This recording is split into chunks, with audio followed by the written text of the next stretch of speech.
Salut camarades, aujourd'hui on va parler d'une stratégie basée sur la section asiatique. L'une des stratégies qui d'après moi est la plus facile et également très rentable. Alors effectivement, comme toutes les autres stratégies, il y a une nécessité de bien comprendre, de bien l'étudier pour pouvoir en profiter au maximum. Et c'est donc ce que nous allons voir dans cette vidéo, comment utiliser cette stratégie et en tirer le maximum davantage. Mais avant de commencer, je tiens à dire 100 fois merci parce que oui, nous avons atteint les 100 abonnés sur la chaîne. Alors, je tiens à dire 100 fois merci. Merci à tous ceux qui nous encouragent. Merci à tous ceux qui s'abonnent pour encourager la chaîne pour qu'on puisse produire du contenu toujours plus qualitatif. Et au moment où tu regardes cette vidéo, peut-être un peu plus de 100 abonnés et peut-être que tu seras le prochain abonné. Alors, je tiens à te dire merci. Donc, on va passer au vif du sujet. Mais avant cela, deux annonces. Je tiens à vous dire qu'à la fin de cette vidéo ou à un moment ou à un autre de cette vidéo, je lâcherai un tout petit bonus. Alors, n'hésite surtout pas à regarder cette vidéo étape par étape jusqu'à la fin et profite également de ton bonus. Bien, nous allons donc passer aux explications et là, à l'écran s'affiche un chemin. Ce chemin représente effectivement les différentes sections parce que si on veut expliquer c'est quoi la section asiatique, comment utiliser la fin de la section asiatique, il est important de savoir déjà c'est quoi une section. Vous savez, sur la bourse de l'ouverture à la fermeture des marchés, il y a une succession de sections de marché, il y a une succession d'ouverture et de fermeture des différentes bourses. En l'occurrence, la bourse de Sydney, la bourse de Tokyo, la bourse de New York, la bourse américaine. Donc, il y a des successions d'ouverture et de fermeture des différentes bourses. Il y a des bourses qui se chevauchent et c'est au moment de ces chevauchements qu'il y aura effectivement beaucoup plus de volatilité. Et il y a donc des bourses beaucoup moins volatiles que d'autres, en l'occurrence la bourse de Tokyo. Au cours de cette section asiatique que nous allons voir aujourd'hui, il y a donc très peu de volatilité. C'est la raison pour laquelle, sur cet autre chemin que vous pouvez voir à l'écran, j'ai représenté les sections asiatiques sous forme de range.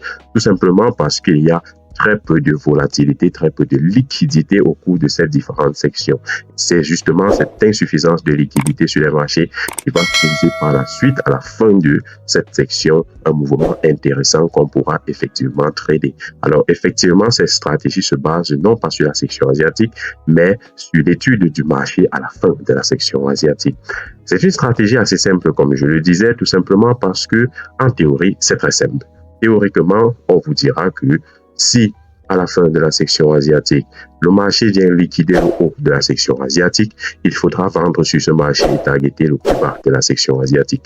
Si le marché à la fin de la section asiatique vient liquider le plus bas de la section asiatique, il faudra tout simplement acheter sur ce marché et viser le plus haut de la section asiatique. Le plus haut qu'on va appeler Asia High et le plus bas qu'on va appeler Asia Low. Je vous conseille de retenir ces deux expressions.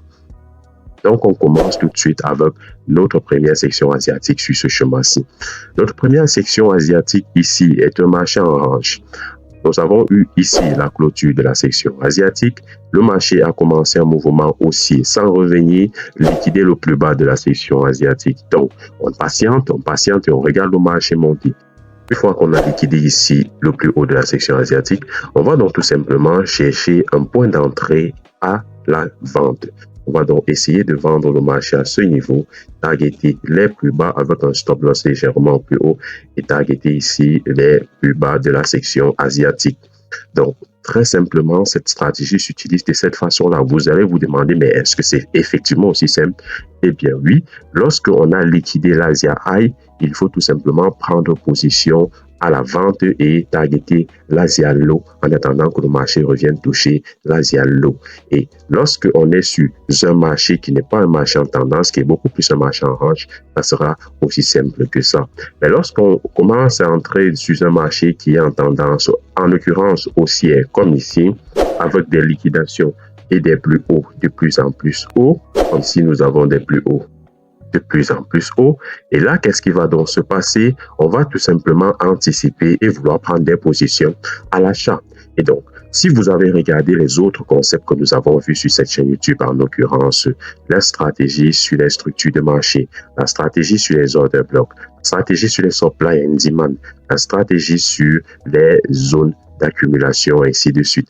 Vous allez tout simplement constater qu'après ces différentes cassures, vous attendez le marché forcément quelque part. Vous attendez peut-être dans une forte zone de demande, vous attendez peut-être dans un order block. Et en l'occurrence, ici, supposons que ça soit tout simplement un order block sur lequel on est en train d'attendre que le marché revienne.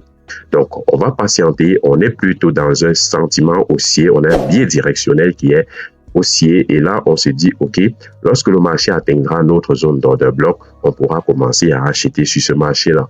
Donc, on prend position ici sur notre order block, on target les plus hauts avec un stop loss légèrement en dessous de l'order block. Qu'est-ce que va donc faire le marché? Le marché revient chercher votre order block, mais au moment de revenir chercher l'order block, il y a la formation d'une autre section asiatique. Et comme je le disais, il y a très peu de volatilité au cours de la section asiatique. Et donc, voici ce qui se passe. Donc, le marché continue de faire des plus hauts et des plus bas au même niveau dans la section asiatique.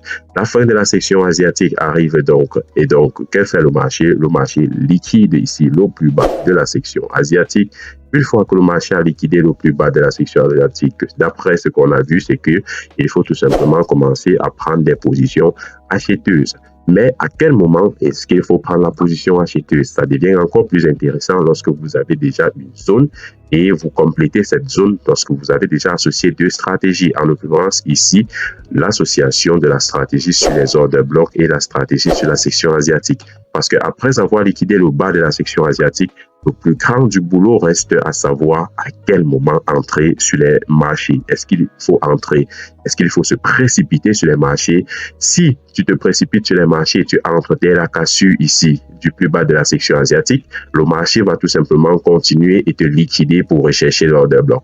Par contre, si tu associes cela aux stratégies sur les order blocks, tu sauras tout simplement qu'après avoir liquidé ici le plus bas de la section asiatique, le marché veut tout simplement revenir sur l'order block. Et là, tu pourras prendre ta position pour targeter ton premier TP ici sur les sommets de la section asiatique, sur l'Asia High, et ton second TP tout simplement sur les plus hauts du marché. Comme je le disais, c'est une stratégie assez simple, c'est une stratégie très simple même lorsqu'utilisée par les connaisseurs. Et dans cette vidéo, je vais te montrer exactement comment est-ce que tu peux l'utiliser pour rentabiliser. Bien, on va donc aller sur les graphiques et voir ce qu'on a vu théoriquement de façon beaucoup plus pratique. Quand on va aller sur les graphiques, vous allez constater tout simplement que c'est réellement très simple. Là, nous avons un graphique en 1 heure. Moi, j'utilise la stratégie des sections asiatiques en 15 et en 5 minutes. Pour cette vidéo, on va l'utiliser en 5 minutes. Pourquoi en 5 minutes? Tout simplement parce que nous aurons une zone beaucoup plus étendue et donc une meilleure visibilité sur le marché. Bien, là, nous sommes en 5 minutes et nous allons commencer par cette zone-ci avant d'en voir d'autres. Bien, cette zone-ci, elle est assez intéressante, très intéressante même. Donc, qu'est-ce qui se passe ici? Ce petit carré représente la section asiatique. Alors, c'est un indicateur que j'utilise personnellement pour repérer les sections asiatiques. Cet indicateur, vous pouvez le retrouver dans Indicateur. Lorsque vous venez dans Indicateur, vous n'aurez qu'à rechercher tout simplement dans les indicateurs ASEAN. Et lorsque vous recherchez ASEAN, vous prenez tout simplement n'importe quel indicateur ASEAN que vous allez voir ici, ASEAN Range, Range Section. Ça va être beaucoup mieux. Si vous prenez par exemple ASEAN Section Bollinger, vous n'aurez pas ce carré que j'ai. Par contre, si vous prenez ASEAN Range, vous aurez un carré assez similaire à ce que j'ai. Mais le plus important, ce qui nous intéresse le mieux, c'est d'avoir tout simplement automatiquement l'encadrement de notre section asiatique avec le plus haut de la section asiatique, notre Asia High qui sera défini et notre Asia Low qui sera également défini dans cette stratégie. Eh bien, là, nous avons notre Asia High qui a été défini, notre Asia Low qui a été défini à la fin de la section asiatique ici. Que fait le marché? Le marché revient liquider le plus haut de la section asiatique. Ici, le marché a liquidé le plus haut de la section asiatique. Après que le marché ait liquidé le plus haut de la section asiatique, il est important pour nous de commencer à nous demander qu'est-ce qu'on va donc faire. À quel moment est-ce qu'on va commencer à vendre sur ce marché-là? Est-ce qu'on doit même vendre? Est-ce qu'il faut tout simplement ignorer cette section asiatique. Ça devient intéressant de zoomer le marché et de voir exactement que fait le marché. Nous constatons que le marché est dans un sentiment assez fort baissier. Nous avons eu une grosse baisse ici, nous avons eu une correction haussière. Le marché est revenu consolider ici et nous avons à la fin, dans cette zone-ci, une très forte consolidation du marché. Très forte consolidation ici. Bien, maintenant que nous avons cette information, nous savons que le marché ici a consolidé. Peut-être que le marché veut remonter ou alors que le marché veut revenir casser cette consolidation. Donc, maintenant qu'on a eu la liquidation de l'Asia High, on peut commencer à se dire oui, le marché, puisqu'il a liquidé l'Asia High, il veut prendre de la liquidité plus haut et revenir toucher les plus bas du marché, casser cette zone tout simplement de support sur le marché. Bien, il faut donc raffiner et savoir exactement à quel moment est-ce qu'on va entrer sur les marchés. Là, ça devient intéressant de revenir, par exemple, en 1 minute.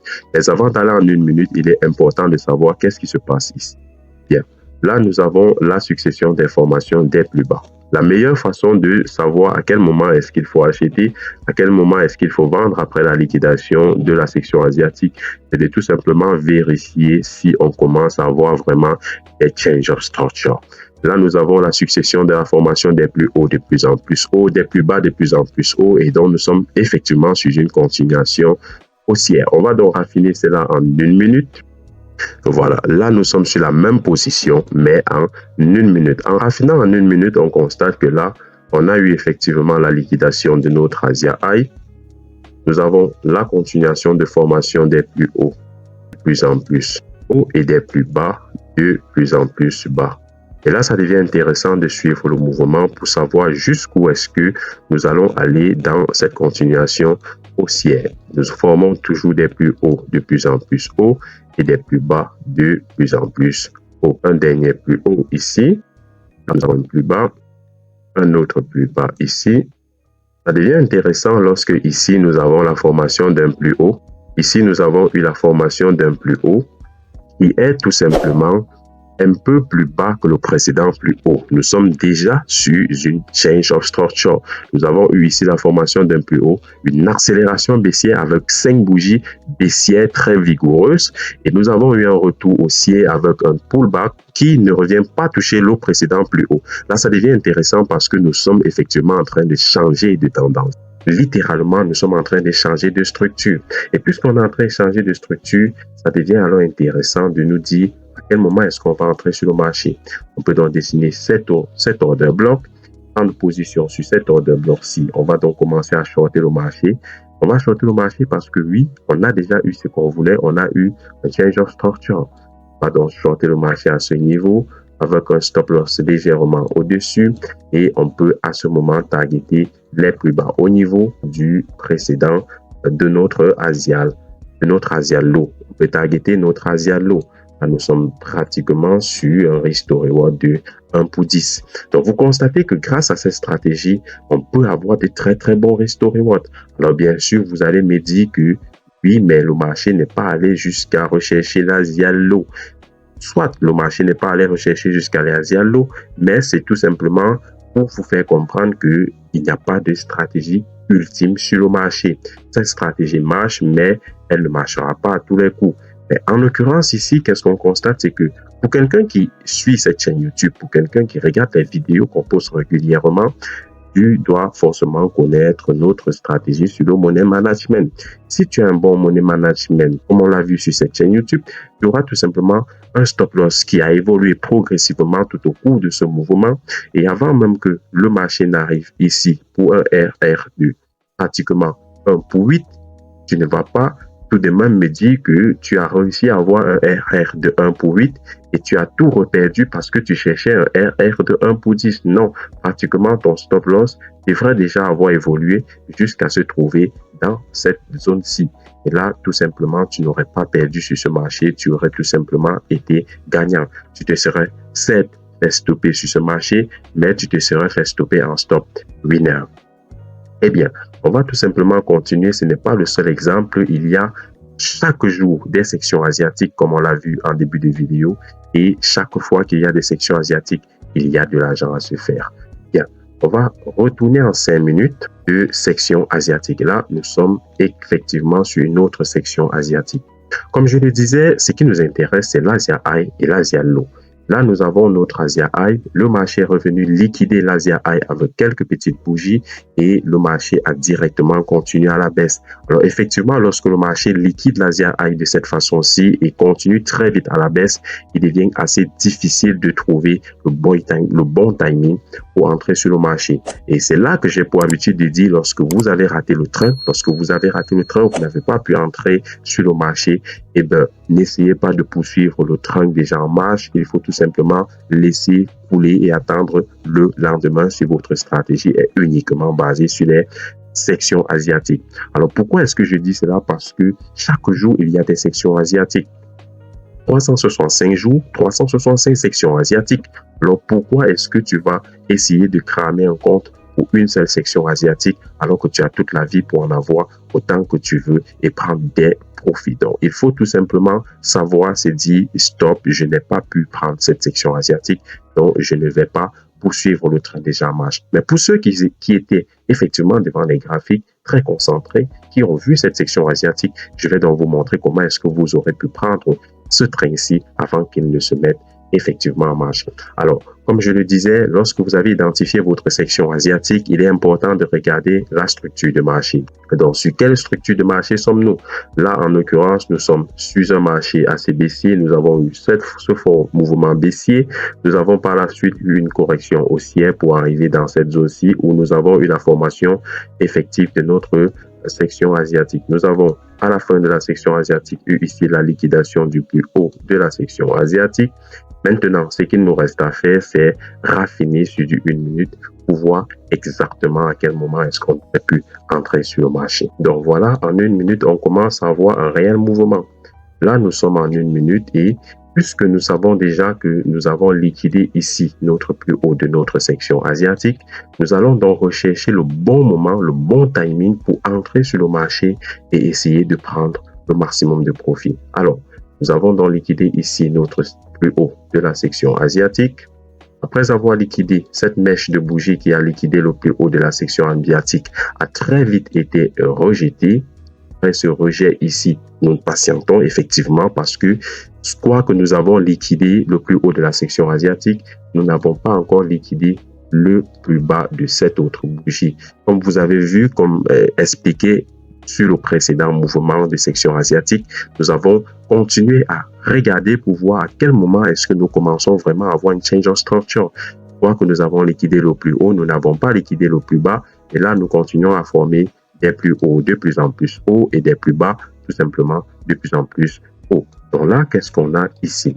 On a ici un autre plus haut qui se forme là et un autre plus bas qui revient se former ici. Ça devient intéressant lorsque ici nous avons la formation du dernier plus haut et par la suite nous avons une continuation et une accélération baissière. Alors effectivement, si tu continues de trader en utilisant les order blocks, ici tu aurais pu dessiner cet order block-ci et attendre que le marché revienne chercher de la liquidité au niveau de cet order block-ci avant de commencer à vendre sur ce marché en targetant les plus bas du marché, avec effectivement un stop loss légèrement au-dessus de l'order block et un TP au niveau des précédents plus bas. Mais ça devient aussi intéressant de savoir que après ici, lorsqu'on a cassé le plus bas de ce mouvement haussier, il aurait été plus judicieux de prendre position ici à la cassure avec un stop loss au-dessus de notre order block et tout simplement targeter les plus bas plutôt que d'attendre que le marché revienne effectivement dans l'order block. Pourquoi est-ce qu'il faudrait prendre position directement? Tout simplement parce que tu as regardé la vidéo sur le money management, tu connais comment gérer ton money management et là, tu peux tout simplement exécuter une certaine partie de ta position. Tu peux entrer avec 50 voire 75% de ta position et attendre que le marché revienne. Et là, si le marché ne revient pas, pas de souci. Tu as pris le train, tu n'es pas en retard du tout. Et là, qu'est-ce qu'on va faire? On va targeter tout simplement les plus bas de la section asiatique. À ce niveau, on target les plus bas de la section asiatique et nous sommes sur un risk to reward de 1 pour 21. Mais on ne va pas s'arrêter là Parce que nous avons étudié la structure de marché, nous savons très bien ce que le marché veut faire, nous savons que en défaut de vouloir tout simplement prendre de la liquidité pour rechercher le plus bas de la section asiatique, le marché est sur une continuation baissière. Le marché veut tout simplement revenir sur les plus bas du marché. Et donc, à ce moment, qu'est-ce qu'on a fait? On a tout simplement pris notre position ici. Nous avons premier TP au niveau de l'Asia Low et enfin notre dernier TP au niveau des plus bas du marché.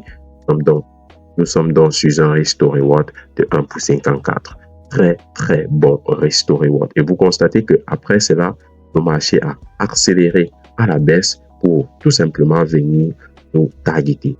Voilà donc comment est-ce qu'on aurait pu prendre ces trades très facilement en utilisant la section asiatique. On va retourner sur 5 minutes une fois de plus et on va continuer d'étudier les autres sections asiatiques parce que chaque jour, il y a des sections asiatiques et chaque jour, il y a de l'argent à se faire sur ces différentes sections asiatiques. Vous constatez qu'ici, on a un Resto Reward qui est tout simplement de malade.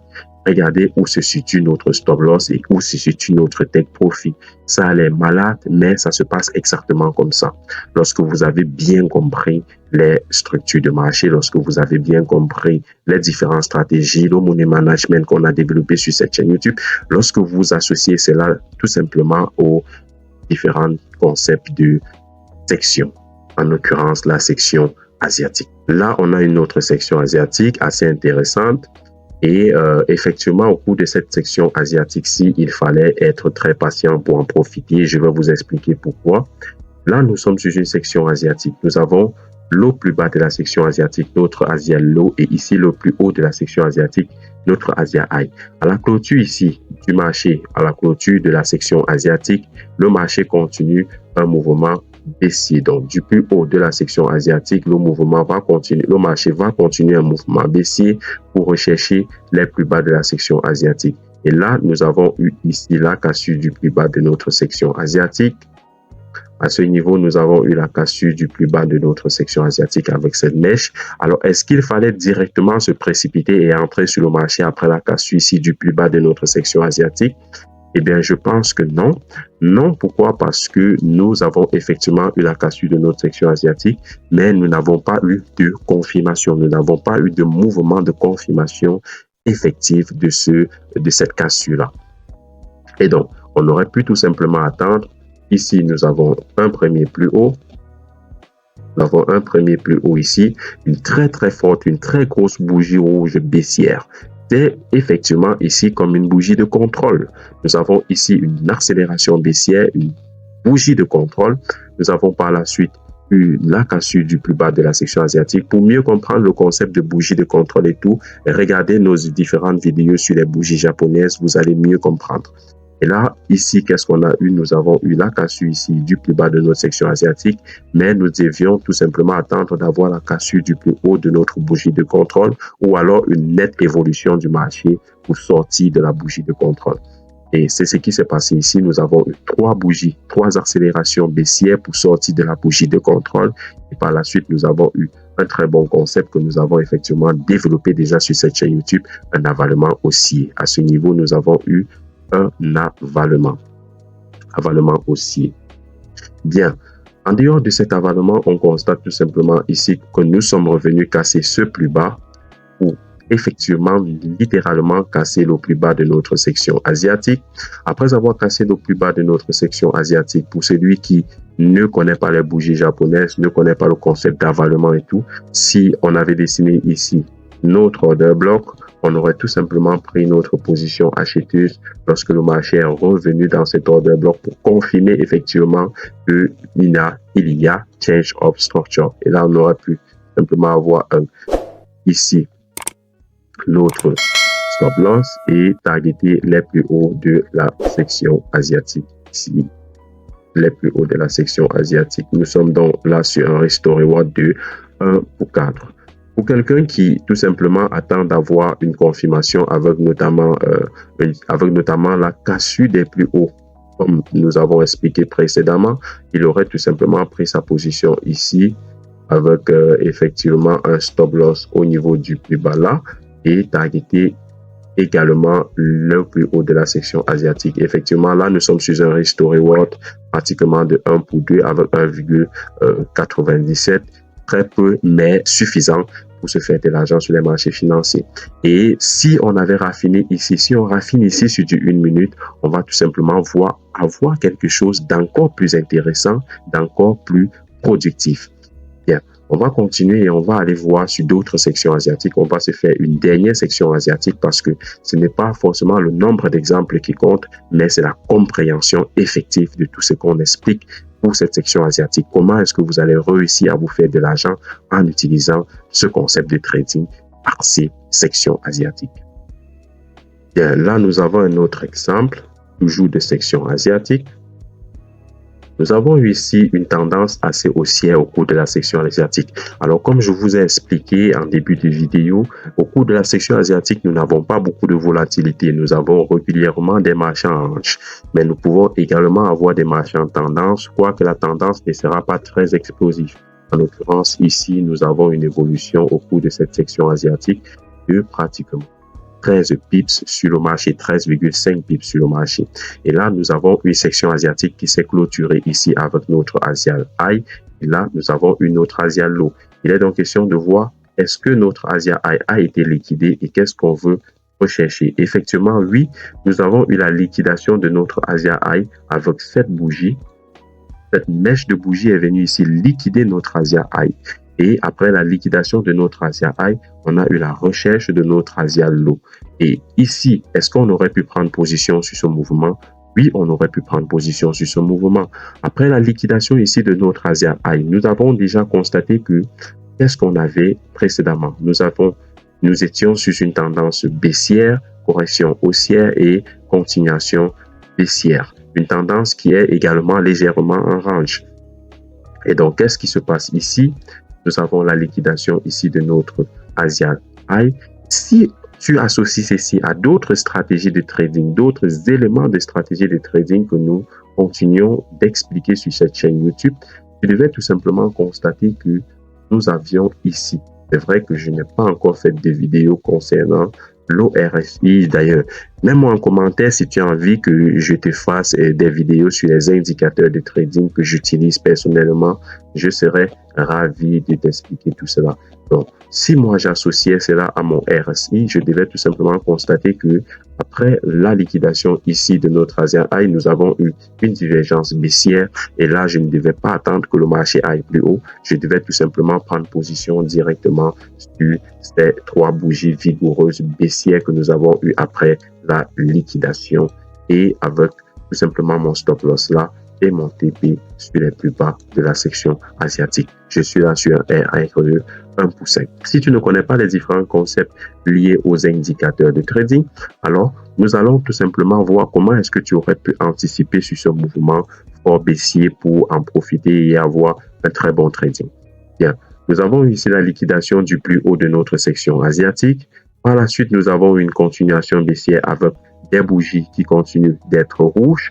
Après la formation de cette succession de bougies rouges comme ceci, il aurait été nécessaire de raffiner ici sur du 1 minute pour prendre position parce que c'est nécessaire de raffiner lorsqu'on n'arrive pas à avoir un très bon point d'entrée et pourtant le plus haut a déjà été liquidé. Lorsque le plus haut ou bien le plus bas a déjà été liquidé, il est important de comprendre par la suite ce qui va se passer sur le marché.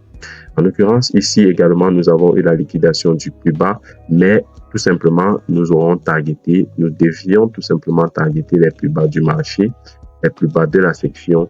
Et là, nous sommes sur un RR2 1 pour 8. Effectivement, nous avons su à quel moment entrer.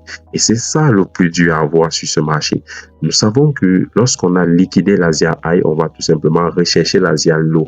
Et à quel moment se positionner sur le marché, c'est là que ça devient un peu plus compliqué. Et j'espère que vous aurez les idées un peu plus claires avec tout ce qu'on vient d'expliquer sur comment est-ce que vous pouvez prendre les différentes positions. N'hésitez pas à me mettre en commentaire s'il y a d'autres stratégies de trading que vous avez l'habitude d'associer à cette section asiatique pour prendre des positions de trading. Si sur cette chaîne YouTube, il y a d'autres vidéos de d'autres stratégies qu'on a déjà développées dont je n'ai pas parlé dans cette vidéo, que vous pensez que si on associe cela à la section asiatique, on aura de meilleures positions, n'hésitez surtout pas à me mettre tout cela en commentaire. Par là même, n'hésitez pas à vous abonner, à commenter, à liker, à partager et rejoignez-nous également sur notre Telegram. Vous aurez tous les liens en descriptif de cette vidéo. On va donc se quitter ici parce que là, je pense qu'on a fait le tour. Et comme j'ai pour habitude de le dire, ce n'est pas le nombre, ce n'est pas la quantité d'exemples qui compte. Un seul exemple peut suffire lorsque l'exemple a été bien pris, lorsque le tour a été fait.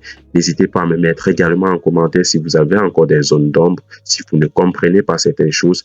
Je n'hésiterai surtout pas à vous expliquer tout cela en commentaire. Alors, bonus, pour tous ceux qui ont regardé cette vidéo jusqu'à présent, voici donc votre bonus. N'hésitez surtout pas à me mettre en commentaire Asian. Si vous m'écrivez Asian en commentaire, je vous répondrai en vous envoyant le lien de mon Telegram. Vous n'aurez qu'à m'écrire et écrire également sur mon Telegram Asian. Et là, je comprendrai tout simplement que vous voulez vous faire une section de trading avec moi. Et là, on va tout simplement étudier le concept de la section asiatique. La dernière fois qu'on a fait cela, c'était la stratégie sur les ordres blocs. C'était fun, c'était cool. Tous ceux avec qui on l'a fait ont kiffé. Et là, peut-être que tu seras le prochain. N'hésite surtout pas à m'écrire, commenter. Ça serait fun de faire tout cela avec toi. Et puis, je prends du plaisir à faire tout cela. Donc, on se quitte sur cette note positive et on se dit à la prochaine pour une autre vidéo où ensemble, on continue à développer des concepts en trading qui vont te propulser tout simplement de la rentabilité. Ciao.